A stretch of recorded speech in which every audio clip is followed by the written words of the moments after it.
Hi hello నమస్తే welcome to Telugu popular TV. నేను మీ విజయ్. ప్రస్తుతం మనతో పాటు ఉన్నారు పి విజయలక్ష్మి గారు. ఆమె హైకోర్టు అడ్వకేట్. అయితే ప్రస్తుతం చాలా మంది ఏంటంటే ఈ మధ్య చూసుకుంటే డైవర్స్ కేసులు చాలా ఎక్కువైపోతున్నాయి.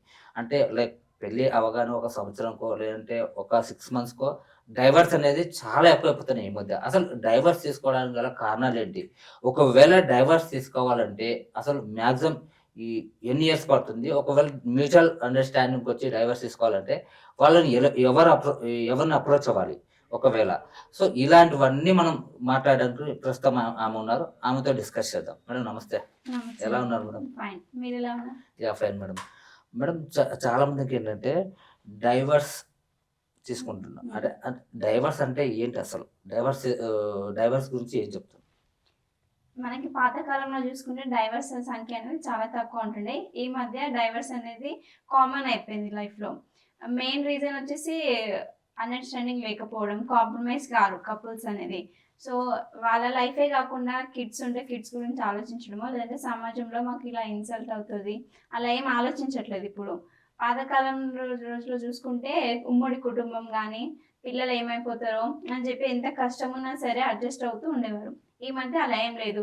సెల్ఫ్‌గా జాబ్ చేసుకోవడము, నా కాళ్ళ మీద నేను నిలబడతాను. మా హస్బెండ్‌తో ఎందుకు ఇలా తిట్లు తినాలి, లేకపోతే మా వైఫ్ ఇలా ఉంది నేనెందుకు ఆమెతో కలిసుండాలి అని చెప్పి డైవర్స్‌కి మెయిన్ రీజన్స్ అవుతున్నాయన్నమాట. ఇది డైవర్స్ కేస్ ఎలా ఫైల్ చేయాలసలు? డైవర్స్ కేస్ వచ్చేసి అమ్మాయి గాని, అబ్బాయి గాని ఎవరైనా ఫైల్ చేసుకోవచ్చు మనకు. హ్మ్. సో, నియర్ బై ఉన్న అడ్వకేట్‌ని అప్రోచ్ అయితే ప్రొసీజర్ ఏందని చెప్తారు మనకి.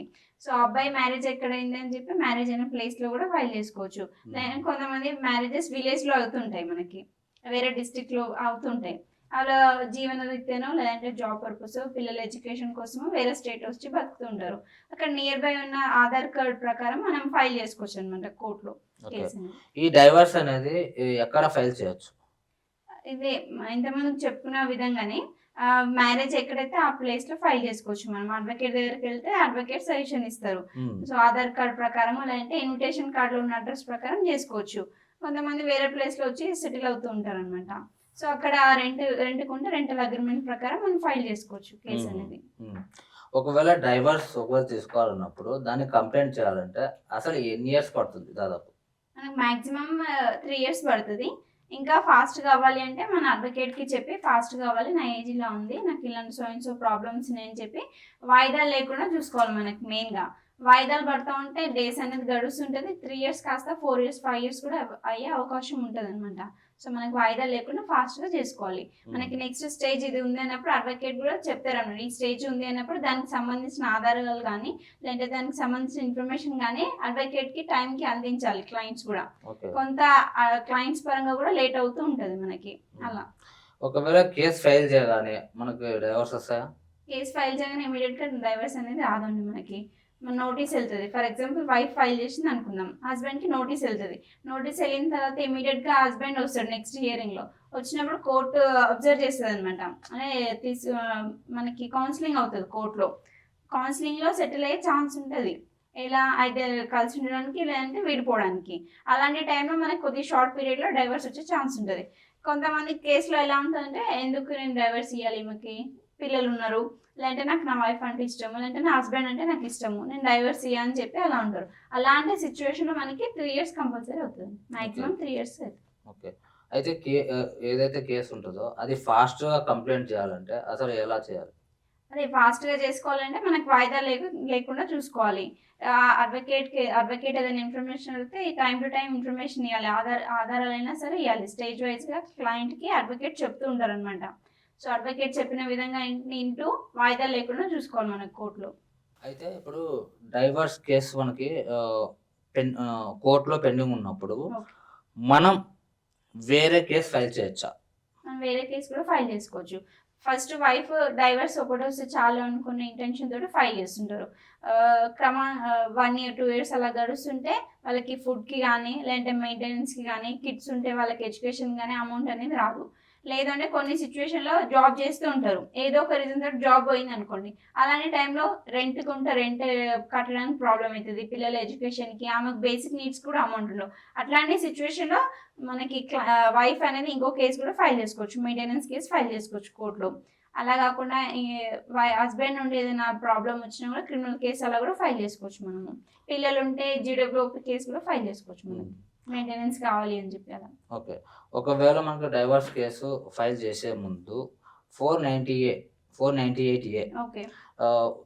మనం కేసు ఫైల్ చేయొచ్చా? ఫైల్ చేయొచ్చండి. హస్బెండ్ కానీ అత్త మామ లేదంటే ఆడపడుచు కాకుండా ఇంకెవరైనా థర్డ్ పర్సన్ వాళ్ళ ఇంట్లో ఉన్న వాళ్ళు ఇబ్బంది పెడితే ఆ అమ్మాయిని గృహహింస అంటే కట్నం తెమ్మని కానీ లేకుంటే ఫిజికల్గా మెంటల్గా ఏదైనా హరాస్మెంట్ చేస్తే ఆ వైఫ్ డైవర్స్ కేసు ఫైల్ చేయకముందే 498 కేసు ఫైల్ చేసుకోవచ్చు. ఆ కంప్లైంట్ అనేది ఇక్కడ అడ్వకేట్ ఇన్వాల్వ్మెంట్ ఉండదు. ఆమెకు ప్రాబ్లం రాగానే డైరెక్ట్గా స్టేషన్కి వెళ్ళి కంప్లైంట్ ఇస్తుంటారు. సో ఫైల్ చేసే ముందు ఏం జరిగింది ప్రాపర్గా క్లీన్గా మనం ఫైల్ చేయాలి. క్లియర్గా ఫైల్ చేయకుండా ఫర్ ఎగ్జాంపుల్ ఈ డే ఏం జరిగింది ఓన్లీ డేకి సంబంధించింది రాస్తే అది షార్ట్ అయిపోతుంది, ప్లస్ ప్రూవ్ చేసుకోవడానికి ప్రాబ్లం ఉండదు. మనం ఏ కేసు అయినా ఫైల్ చేస్తే మ్యారేజ్ ఎప్పుడైంది, మ్యారేజ్ అయినప్పుడు ఏమన్నా డౌరీ ఇచ్చిరా, లేదంటే మిడిల్లో కొంత ఇళ్ళలో డౌరీ అడుగుతుంటారు అనమాట. సో ఏముందిలే నార్మల్గా అడుగుతున్నాను అని చెప్పి ఆధారాలు సేకరించరు, లైట్ తీసుకుంటూ ఉంటారు. సో పీక్స్కి వచ్చేసరికి అది కంప్లైంట్ అదే ఇస్తారు, ఆధారాలు ఉండవు. సో మనం ఆధారాలు సేకరిస్తూ మన కంప్లైంట్ ఇవ్వాలి, అప్పుడు స్ట్రాంగ్గా ఉంటుంది కేసు అనేది. అలా ఒకవేళ మన డైవర్స్ కేసు ఫైల్ చేయాలంటే వాళ్ళ దగ్గర ఉండాల్సిన ఆధారాలు ఏంటి సార్? వాళ్ళ దగ్గర ఆధారాలు హస్బెండ్ కానీ వైఫ్ కానీ ఎవరు ఫైల్ చేయాలనుకున్నా మెయిన్గా ఏ రీజన్ తోటి మనం డైవర్స్ తీసుకుంటున్నాము. ఫర్ ఎగ్జాంపుల్ వైఫ్ ఫైల్ చేసింది అనుకుందాం. ఈ కేసులో గృహహింసనా లేదంటే డౌరీ హరాస్మెంటా లేదంటే ఫిజికల్గా మెంటల్గా హస్బెండ్ హరాస్ చేస్తున్నాడా, ఎవరి వల్ల ప్రాబ్లం వచ్చింది అని చెప్పి అది గ్రహించి ఎక్కడ ప్రాబ్లం వచ్చిందో అక్కడ నుండి ఆధారాలు సేకరిస్తూ ఫర్ ఎగ్జాంపుల్ హస్బెండ్ కొట్టిండు, తాగొచ్చిండు, అట్లాంటి సిచ్యువేషన్లో ఇట్లా కొట్టినప్పుడు మనకి వాత పడడమో లేదంటే ఏదో ఒకటి అవుతుంది. అప్పుడు హాస్పిటల్కి వెళ్ళాలి. మనం వెళ్ళినప్పుడు డాక్యుమెంట్స్ ఉంటాయి కదా, అది కూడా ఒక ఆధారం అవుతుంది మనకి. నార్మల్ ఇళ్ళలో కొట్టిండు తిట్టిండు అంటే ఏడ్చుకుంటూ అట్లనే పడుకోవడం అట్లా చేస్తుంటారు, మనకు ఆధారాలు అనేది ఉండదు. ఎండ్ ఆఫ్ ది డే ఆధారం లేకపోతే కేసు విన్నవారు. అది ఒకటి. గృహహింస డబ్బులు తెమ్మని చెప్పి అరెస్ట్ చేస్తుంటారు, లేదంటే ఒక ల్యాండ్ కొనాలి అంటారు, లేదంటే నువ్వు జాబ్ చెయ్యి నీకు ఇంత తక్కువ శాలరీ వస్తుంది అని చెప్పి హరాస్ చేస్తుంటారు. అది కూడా ఒక మెంటల్ హరాస్మెంట్ అనమాట.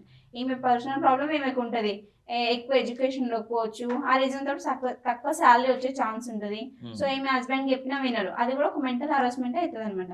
అలాంటి టైంలో వైఫ్ అనేది ఆడియో రికార్డ్ లేదంటే వీడియో రికార్డ్ సేకరించడానికి ట్రై చేయాలి.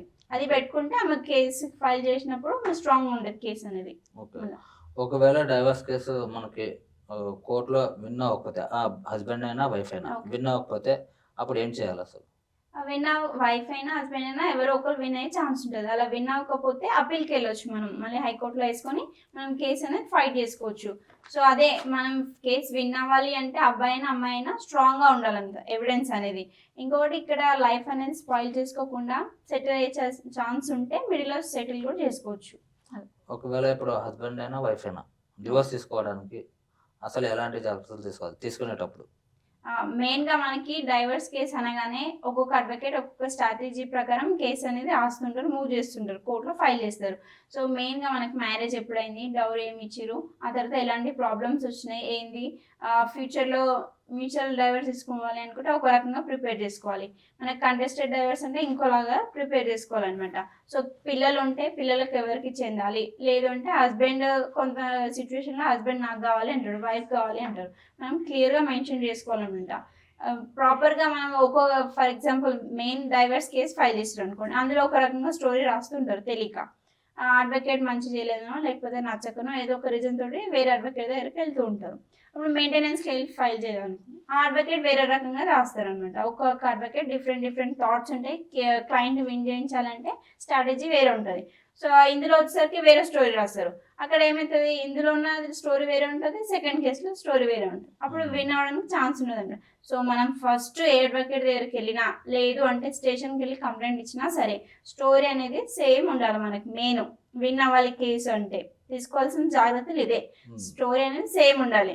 సో అక్కడ ఏదో నేను కోపంగా వెళ్ళి తోచింది ఏదో ఇస్తా కంప్లైంట్ స్టేషన్లో అని చెప్పి ఇక్కడ అడ్వకేట్ దగ్గరకు వచ్చి యాస్టిస్గా జరిగిందని చెప్తే ఇప్పుడు మనం ఏం చేయడానికి రాదు. ఎందుకంటే ఆపోజిట్ అడ్వకేట్ ఉంటారు, ఆ కేసులో ఏమి ఇచ్చింది ఆధారం, ఏం రాసిన స్టోరీ, ఈ కేసులో ఏమి ఇస్తుంది ఎవిడెన్స్, ఈ కేసులో ఏం రాసిన స్టోరీ అని చెప్పి అబ్జర్వ్ చేసి ఆ ఫస్ట్ కేసులో ఉన్న ఆధారాలు కానీ మనం రాసిన పిటిషన్ కానీ తీసుకొచ్చి ఈ కేసులో సబ్మిట్ చేస్తుంటారు.